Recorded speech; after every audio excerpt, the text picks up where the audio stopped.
नमस्कार, मैं हूं समीप राजगुरु और वक्त है वर्ल्ड कप धमाका का। वर्ल्ड कप का धमाका तो 16 अक्टूबर से शुरू हो गया था, जिस दिन आईपीएल खत्म होने के एक दिन बाद से हर किसी की नजर टिक गई थी कि इस बार टी20 वर्ल्ड कप कौन जीतेगा। जी हां, यूएई में होने वाला है टी20 वर्ल्ड कप, उसके क्वालिफाइंग राउंड्स चल रहे हैं। लेकिन हम तो बात करेंगे उसकी जिससे हमें मिलती है खुशी और जिससे हमें उम्मीद कि वो वर्ल्ड चैंपियन बनेगा दोबारा 2007 के बाद। जी हां, हम बात कर रहे हैं टीम इंडिया की। मैं हूं समीप राजगुरु और खुशखबरी यह है कि अभी जो दूसरा वार्म अप मैच हुआ, पहला वार्म अप मैच आपको याद होगा कि इंग्लैंड जैसी मजबूत टीम के खिलाफ 7 विकेट से हमने जीता।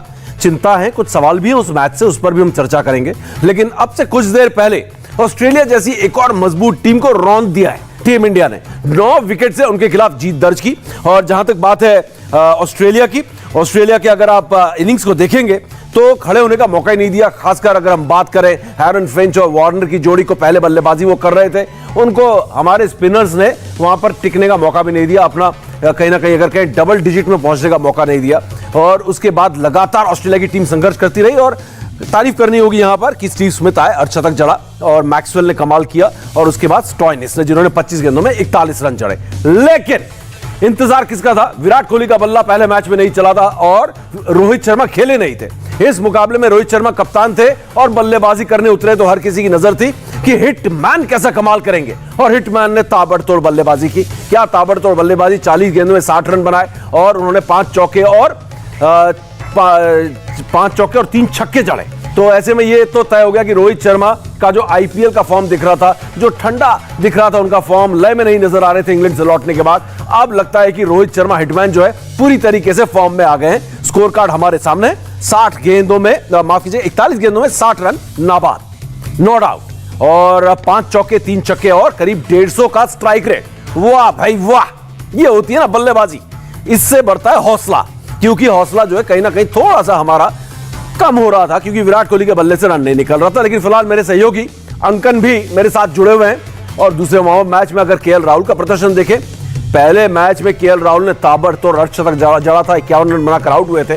लेकिन क्या बल्लेबाजी! 23 गेंदों में अर्धशतक जड़ा था और वो बल्लेबाजी देखकर तो लगा कि केएल राहुल इस वर्ल्ड कप के सबसे बड़े, सबसे ज्यादा रन बनाने वाले बल्लेबाजों में से एक हो सकते हैं और हिंदुस्तान की शायद सबसे मजबूत कड़ी होंगे और एक्स फैक्टर भी। और आज के मैच में देखिए 39 रन 31 गेंदों में, हालांकि पिछले मुकाबले के तुलना में थोड़ा धीमा जरूर खेले हैं, लेकिन ठीक है क्योंकि स्कोर भी अगर इतना देखें ऑस्ट्रेलिया का था नहीं यहां पर। और ऑस्ट्रेलिया जैसी मजबूत टीम के खिलाफ आपको बनाने थे 153 रन, इतना आसान नहीं था क्योंकि अगर बॉलिंग लाइनअप देखें तो अच्छी खासी बॉलिंग लाइनअप थी। और दूसरी उसके बाद स्काई की बारी, स्काई के बारे में बात करना होगा। पहले वार्म अप मैच में भी अच्छी लय में दिखे, हालांकि बड़ा स्कोर नहीं कर पाए, लेकिन आज नाबाद 38 रन सिर्फ 27 गेंदों में, ये अच्छी बल्लेबाजी है। और करीब 141 की स्ट्राइक रेट के साथ बेहतरीन 5 चौके और 1 छक्का भी स्काई के बल्ले से। और अगर गेंदबाजी की बात करें तो अच्छी खासी गेंदबाजी लाइनअप की यहां पर धुलाई की है भारतीय बल्लेबाजों ने। मिचेल स्टार्क को 2 ओवर में 14 रन और पैट कमिंस को 4 ओवर में 33 रन। और एस्टन आगा 2 ओवर ही कर पाए, जैम्पा अपना ओवर नहीं कंप्लीट कर पाए, 3 ओवर ही डाल पाए, केन रिचर्डसन ने 1.5 ओवर डाले। तो यह है यहां पर पूरा का पूरा दूसरे वार्म अप मैच का विश्लेषण और ब्यौरा आपके सामने। तो 2 वार्म अप मैच अब खत्म हो चुके हैं टीम इंडिया के। पहला इंग्लैंड के खिलाफ 7 विकेट से जीता बॉस, दूसरा 9 विकेट से और धमाकेदार जीत। और इसमें खास बात यह कि इस मैच में तो विराट कोहली भी नहीं थे। अब सवाल भी यही उठता है कि हम पहली रिपोर्ट की तरफ चलते हैं। हम अपने संवाददाता अंकन से भी बात करेंगे विस्तार से इस मैच के बारे में कि उन्होंने क्या देखा और क्या उसमें से सवाल उठते हैं। पहला सवाल जिस पर हम आपको एक रिपोर्ट दिखाते हैं कि विराट कोहली ने आज के मैच में 2 ओवर गेंदबाजी की लेकिन बल्लेबाजी नहीं की। जरूरत क्या है टीम इंडिया को विराट कोहली से? रन्स की। तो विराट कोहली जितना जल्दी ये रन बना लेते तो शायद बेहतर होता, लेकिन ये सवाल का जवाब हमने तलाशने की कोशिश की। फिंच के साथ रोहित शर्मा जब टॉस करने मैदान पर आए तो सब हैरान हो गए। ऑस्ट्रेलिया के खिलाफ वार्म अप मैच में विराट ने रेस्ट करने का फैसला किया। Rohit, you're captaining obviously. Virat taking a rest. Yeah. Who else is taking a rest? Jasprit Bumrah. From last game, Jasprit Bumrah, Mohammad Shami. These are the 3 guys. हालांकि Virat Kohli fielding के वक्त मैदान पर उतरे, साथ ही गेंदबाजी में भी हाथ आजमाया, लेकिन दूसरे बल्लेबाजों को मौका देने के लिए विराट कोहली ने आज बल्लेबाजी नहीं की।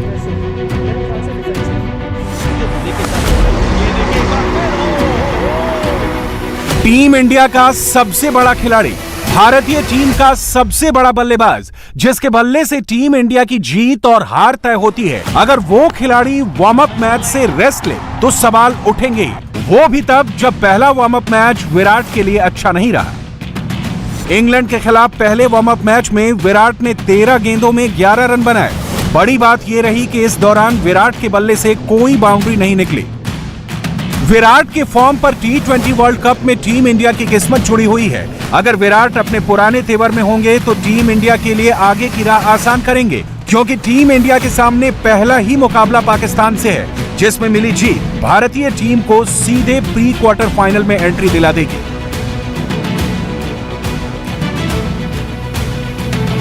लेकिन यह सब इतना आसान नहीं होने जा रहा, क्योंकि विराट का बल्ला आईपीएल में भी ज्यादा कमाल नहीं दिखा पाया। आईपीएल में रन बनाने के मामले में विराट टॉप 10 से बाहर रहे। विराट ने आईपीएल में खेले 16 मैचों में 128.52 की स्ट्राइक रेट से 419 रन बनाए हैं। इस दौरान विराट के बल्ले से सिर्फ 3 अर्धशतक निकले। आईपीएल में भले ही विराट ज्यादा रन नहीं बना सके, लेकिन ये साल अब तक उनके लिए अच्छा रहा है। T20 मैच में विराट ने मौजूदा साल 73 की शानदार औसत से रन बनाए। सिंगल और सिंगल के साथ एक और अर्धशतक। विराट ने ऑस्ट्रेलिया और इंग्लैंड के खिलाफ कुल 8 T20 मैच खेले, जिसमें 145 की स्ट्राइक रेट से 365 रन बनाए। इस दौरान उन्होंने 4 अर्धशतक लगाए। T20 वर्ल्ड कप में भी विराट का बल्ला खूब बोलता है। भारत की तरफ से T20 वर्ल्ड कप में सबसे ज्यादा रन बनाने का रिकॉर्ड कप्तान विराट के नाम है। विराट ने T20 वर्ल्ड कप में अब तक कुल 16 मैच खेले हैं, जहां 86.33 की जबरदस्त औसत से 777 रन बनाए हैं। इन मैचों में उन्होंने 9 अर्धशतक लगाए हैं और उनका best score non out 89 run रहा है। Team India T20 world cup की सबसे बड़ी दावेदारों में एक है। विराट का इरादा देश को दूसरी बार खिताब जिताना है, लेकिन इसके लिए जरूरी है विराट बल्ले से जवाब दे।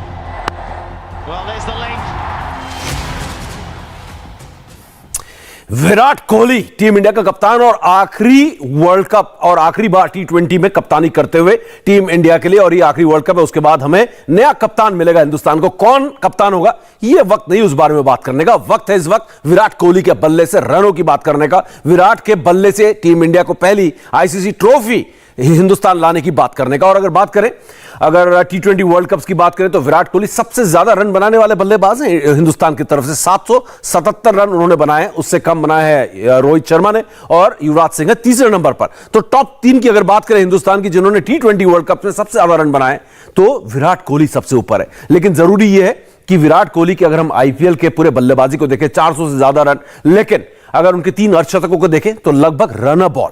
और अगर बात करें पिछले वार्म अप मैच में उनकी बल्लेबाजी की, तो 13 गेंदों में 11 रन, और उसमें भी संघर्ष करते हुए नजर आए। तो ऐसे में जरूरी यह होगा कि विराट कोहली वर्ल्ड कप शुरू होने से पहले या फिर पहले मैच से पहले आप कहें, जो कि पाकिस्तान के खिलाफ है, पाकिस्तान के खिलाफ, जी हां, और वहां तो आप जानते ही फॉर्म में रहना अनिवार्य है, कंपलसरी है। वहां पर कोई ऐसा नहीं हो सकता कि आज मेरा दिन नहीं था। पाकिस्तान के खिलाफ तो दिन होना ही पड़ेगा आपका। फिलहाल तो विराट कोहली से उम्मीद है कि बड़ा खिलाड़ी और बड़े दिन में बड़ा जो परफॉर्मेंस है, प्रदर्शन है, वो हमें देखने को मिलेगा। लेकिन हम चलते हैं, कूदते हैं दूसरी तरफ, और वो है बल्लेबाजी से हम चलते हैं अब गेंदबाजी की तरफ। और गेंदबाजी की अगर बात करें तो एक कमाल की चीज गेंदबाजी में देखने को मिली, और वो क्या है हम इस रिपोर्ट में आपको दिखाते हैं। पाकिस्तान पर धमाके से पहले विराट ने ली राहत की सांस। पेस अटैक के बाद फिर की गेंदबाजों का दिखा दम। बल्लेबाजी की थी। वार्म अप मैच में गेंदबाजों का कदर। करीबी मामला आउट करा दिया। ये 2 तस्वीरें एक ही मैदान की हैं। इंग्लैंड के खिलाफ जहां पहले वार्म अप मैच में टीम इंडिया का पेस अटैक लय में दिखाई दिया, तो वहीं ऑस्ट्रेलिया के खिलाफ फिर की गेंदबाजों का दमखम देखने को मिला।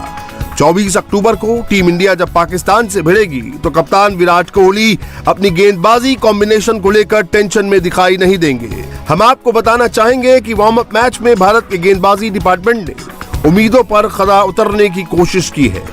बेशक इंग्लैंड के खिलाफ स्पिनरों का जादू देखने को नहीं मिला, लेकिन भारतीय पेस अटैक ने फैंस का दिल जीतने में कोई कोर कसर नहीं छोड़ी। फिर बात मोहम्मद शमी की हो या जसप्रीत बुमराह की। इंग्लैंड के खिलाफ पेस अटैक की पावर देखने को मिली, तो वहीं ऑस्ट्रेलिया के खिलाफ स्पिनरों का जादू देखने को मिला। अपना दूसरा वार्म अप खेल रहे आर अश्विन ने आते ही डेविड वार्नर को चलता किया और उसके बाद मिशेल मार्श को पवेलियन का रास्ता दिखा दिया। अश्विन ने 4 की इकोनॉमी से गेंदबाजी करते हुए 8 रन खर्च किए और 2 अहम विकेट झटके। अश्विन के अलावा जडेजा ने भी 4 ओवरों में 8.80 के इकोनॉमी से 1 विकेट अपना नाम किया। आपको बता दें कि सफेद बॉल में ये जोड़ी 4 साल बाद एक साथ मैदान पर नजर आई। ऑस्ट्रेलिया के हरफनवाला खिलाड़ी ग्लेन मैक्सवेल के रन अभियान पर राहुल चाहर ने ब्रेक लगाया। राहुल ने 3 ओवर में 17 रन देते हुए 1 विकेट अपने नाम दर्ज किया। तो वहीं पिछले मैच में निराश करने वाले भुवनेश्वर कुमार को भी एक सफलता हासिल हुई। आपको जानकर हैरत होगी कि ऑस्ट्रेलिया के खिलाफ विराट कोहली को आराम दिया गया है। इस दौरान वो बेंच पर बैठकर आराम से मैच का लुत्फ उठा रहे थे। इस मैच में कप्तानी का जिम्मा रोहित शर्मा के कंधों पर था। वार्म अप मैच में विराट ने भी 2 ओवर गेंदबाजी की, हालांकि उनको कोई विकेट हासिल नहीं हुआ और 12 रन उनके गेंदबाजी के खाते में दर्ज हो गए। पाकिस्तान के खिलाफ महामुकाबले से पहले भारतीय गेंदबाजों का लय में आना कप्तान विराट कोहली के लिए किसी शुभ संदेश से कम नहीं है। चलिए सीधे चलते हैं। इंडिया टीवी के संवाददाता अंकन कर हमारे साथ इस वक्त हैं और लगातार इस मैच पर नजर बनाए हुए हैं और उनकी लगातार बातचीत भी हो रही है। खिलाड़ियों के जो कोचेस हैं या फिर उनका जो सपोर्ट स्टाफ है उनसे लगातार बातचीत अंकन की चलती रहती है। और अंकन, अगर बात करें इस मुकाबले की और इन दोनों वार्म अप मैचेस की, तो जो हिंदुस्तान ने पाया है, आपको लगता है कि खुश होगा हिंदुस्तान 24 तारीख को पाकिस्तान के मुकाबले से पहले T20 वर्ल्ड कप के? जी बिल्कुल, पूरी तरीके से कॉन्फिडेंट होगी इंडियन टीम इन दोनों जीतों के बाद। इंग्लैंड के खिलाफ जीत और उसके बाद ऑस्ट्रेलिया के खिलाफ ये बड़ी जीत मिली है, जिसका फ़ायदा हमें पाकिस्तान के खिलाफ मुकाबले में दिखेगा। अगर आप देखें तो रोहित शर्मा आईपीएल के दूसरे लेग में, यूएई लेग में बहुत अच्छा परफॉर्म नहीं किया था उन्होंने, लेकिन आज ऑस्ट्रेलिया के खिलाफ जिस तरीके का प्रदर्शन दिखाया उन्होंने, उससे ये साफ हो गया कि इंडिया की बैटिंग लाइनअप और उसके बाद जो बॉलिंग लाइनअप भी है वो बहुत अच्छी तरीके से तैयार है। इसके अलावा एक दिक्कत एक ही है कि विराट को प्लेइंग 11 जो है ना, वो कॉम्बिनेशन चुनने में दिक्कत होगी, क्योंकि हर खिलाड़ी ने लगभग अच्छा प्रदर्शन किया है यहाँ पर। बिल्कुल, लेकिन गेंदबाजी की अगर बात की जाए, क्योंकि कहते हैं कि बॉलर्स विन यू मैचेस, गेंदबाज आपको मैचेस जिताते हैं, लेकिन अगर हम वाइट बॉल क्रिकेट की बात करें तो बल्लेबाज भी उतना ही जिम्मा निभाते हैं मैच जिताने में। लेकिन भुवनेश्वर कुमार एक ऐसा वो था, मुद्दा था जिसको लेकर सब परेशान थे या चिंतित थे। पिछले मैच में हमने देखा कि 4 ओवर में 54 रन, कोई विकेट नहीं, लेकिन इस मैच में लौटे तो 4 ओवर में 27 रन दिया और 1 विकेट लिया। तो हम ये कह सकते हैं कि भुवनेश्वर ने जो प्रदर्शन में सुधार किया है, या अभी भी थोड़ा एक सवाल है भुवनेश्वर के मोमेंटम को लेकर, लय को लेकर, टप्पे को लेकर? देखिए सर, जितने ध्यान से मैंने मुकाबला देखा उतने ध्यान से आपने भी देखा। हाँ, प्रदर्शन भुवनेश्वर कुमार का बेहतर ज़रूर हुआ है, इसमें कोई दोहराई नहीं है, लेकिन हम भुवनेश्वर कुमार को T20 स्क्वाड में एज ए लीडिंग बॉलर देख रहे थे इंडियन टीम में, उसमें अभी भी थोड़े सवाल बचे हुए हैं। लेकिन आने वाले मुकाबले भुवनेश्वर के लिए काफ़ी अहम होंगे। अगर भुवनेश्वर उनमें परफॉर्म कर लेते हैं तो फिर ये जो सवाल अभी खड़ा हो रहा है ना, वो भी खड़ा नहीं होगा। लेकिन इम्प्रूवमेंट जो है वो भुवनेश्वर की बॉलिंग में आज देखा। एक जिस लाइन और लेंथ में बॉलिंग कर रहे थे, जिस कॉन्फिडेंस के साथ गेंदबाजी कर रहे थे भुवनेश्वर कुमार, वो देखने लायक था। और इससे यही समझ में आता है कि इंडियन टीम जो पहला मुकाबला है ना पाकिस्तान के खिलाफ, उसके लिए पूरी तरीके से तैयार है। सारी की सारी टीमें गर्म हो रही है, वार्म अप मुकाबले खेल रही है और इस वार्म अप मुकाबले में हिंदुस्तान ने तो बता दिया कि हम हैं तैयार। 2 वार्म अप मुकाबले जीत लिए और वो भी दुनिया की सबसे बड़ी और मजबूत टीम्स में से 2। इंग्लैंड को पहले मुकाबले में 7 विकेट से और अब से कुछ देर पहले ऑस्ट्रेलिया को 9 विकेट से रौंद डाला। लेकिन इस मुकाबले में ऑस्ट्रेलिया हार जरूर गई, लेकिन एक खतरे की घंटी जरूर बजाई। ऑस्ट्रेलिया के 3 ऐसे खिलाड़ी जिन पर काफी भरोसा ऑस्ट्रेलिया को भी है और दुनिया के सारे गेंदबाज जो है इन तीनों से डरते भी हैं। मार्कस स्टोइनिस इंजरी की वजह से आईपीएल में कमाल नहीं कर पाए, लेकिन आज एक ताबड़तोड़ उन्होंने पारी खेली 41 गेंदों की, सिर्फ 25 गेंदों में। और अगर मैक्सवेल की बात करें, जहां पर फॉर्म छोड़ा था वहीं से शुरू किया, 28 गेंदों में 37 रन, 5 चौके जड़े। और स्टीवन स्मिथ लाजवाब बल्लेबाजी, 48 गेंदों में 57 रन, 7 विकेट के नुकसान में। लेकिन ये तो है खतरे की घंटी ऑस्ट्रेलिया की तरफ से, हमारे लिए नहीं, बाकी टीमों के लिए। सीधा चलता हूं मैं अंकन के पास, जो हमारे संवाददाता इंडिया टीवी के, उनसे जाते जाते एक सवाल जरूर पूछ लेता हूं। बाउंसर मैंने कहा था डालूंगा, क्या है प्लान टीम इंडिया का, क्योंकि अब यहां से सीधा महामुकाबला पाकिस्तान के खिलाफ 24 तारीख को क्या तैयारियां करेगी टीम इंडिया यहां से? बिल्कुल, देखिए 24 तारीख को पाकिस्तान के खिलाफ मुकाबला है, लेकिन 3 दिन बचे हुए हैं। तीनों ही दिन इंडियन टीम को प्रैक्टिस सेशन में हिस्सा लेना है। खैर, मेंटोर धोनी जिनकी आप बात कर रहे थे ब्रेक से पहले, मेंटोर धोनी मैच के दौरान भी हमें नजर आया कि ऋषभ पंत को वो ट्रेनिंग दे रहे थे और लगातार जो सपोर्ट स्टाफ भी है वो मदद कर रही है टीम की। और तीनों दिन 21, 22 और 23 पाकिस्तान के मुकाबले से जो पहले की जितनी डेट्स अवेलेबल है और उसमें जिस भी समय ग्राउंड्स अवेलेबल है, इंडिया ने रिक्वेस्ट भी किया आईसीसी से कि उसमें प्रैक्टिस करने दिया जाए और वो रिक्वेजिशन अभी आईसीसी कैरी फॉरवर्ड कर रही है समय। बिल्कुल, और इसमें एक और चीज मैं जोड़ देता हूं जो अंकन बताना भूल गए, जो ब्रेक में मुझे बता रहे थे बातचीत के बाद कि कोई ऑप्शनल नहीं है, यहां पर सबको प्रैक्टिस में आना है, ऑप्शनल प्रैक्टिस नहीं है। पाकिस्तान के खिलाफ अब महा मुकाबला और हमारी भी तैयारी अब रोज शाम 7 बजे पाकिस्तान के खिलाफ इस तैयारी इस मैच के लिए लगातार चलती रहेगी। रोजाना शाम 7 बजे मुलाकात होगी। अंकन बहुत बहुत शुक्रिया। फिलहाल एक छोटा सा ब्रेक और वर्ल्ड कप धमाका में इतना ही, लेकिन ब्रेक के बाद देखिए विधानसभा चुनावों पर स्पेशल बुलेटिन। अब की बार किसकी सरकार? देखते रहिए इंडिया टीवी।